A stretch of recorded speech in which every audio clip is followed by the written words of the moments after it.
Alright, so today we got some new upgrades on the Mini Z MR-03. So a set of the Mini Car Club of Canada packaged bearings, Atomic Mods 34,000 RPM motor, and we have carbon fiber T-plates, 3 different configurations. So start off with getting the body off and hop on the build. Alright, so I'm going to get the wheels off. Front and back need to be removed. Alright, so the back one off. Now all we have to do is remove the plastic retaining pin from the drive shaft and everything comes out. So in the back, the motor housing where the drive shaft was in, you have 2 plastic bushings. You're going to remove those, replace those with bearings. And if you notice in the bearing kit, you're going to have 2 with a little bit of a bigger opening. That's for the drive shaft. So put the drive shaft back in, a retaining pin, and for this one I put the tire on with the retaining pin side. It's easier to get it all set, because if not, I find the drive shaft keeps falling out if you're trying to do the other side. So both rear wheels secured, move our way to the front. Here what I did is use the axle to pop out the plastic bushing inside the rim, and those are going to be replaced with the bearings. So front and back, or outside or inside of the rim should I say. Put those in. I use the Phillips to push it through. The offset of the rim's kind of hard to get at. Here we're going to tighten the nut. Make sure not to over tighten, because what you're going to do is you're going to crush the bearings and you won't get much of a free play on the front tires. Alright, so those are pretty smooth. And now we're going to make our way to the motor.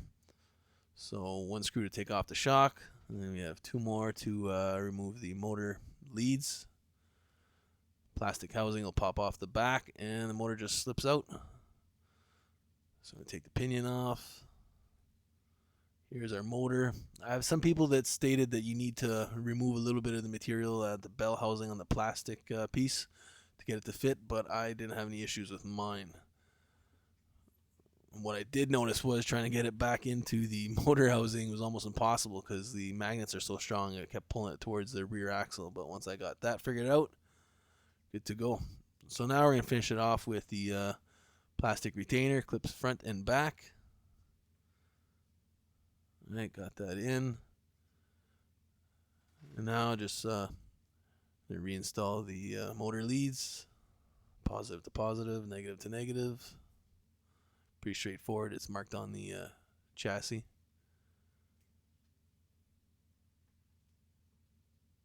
Alright, so that is now done. We're going to finish off with the shock. 1 screw back into the chassis. Shock is secured, and now we're going to move our way to the T-plate. Alright, so the package here includes 3 different thicknesses. And we're going to be choosing the thinnest one, which is going to be the softest suspension for now. Might change out later. So here we have 2 screws in the motor housing and 2 on the main chassis itself. T-plate will just fall out. This one here has guide holes that's going to lock it into place, so there's only one way to put it in. So we're just going to be replacing those screws. Line it up. Same thing on the chassis. So that's pretty much it. Done with the build.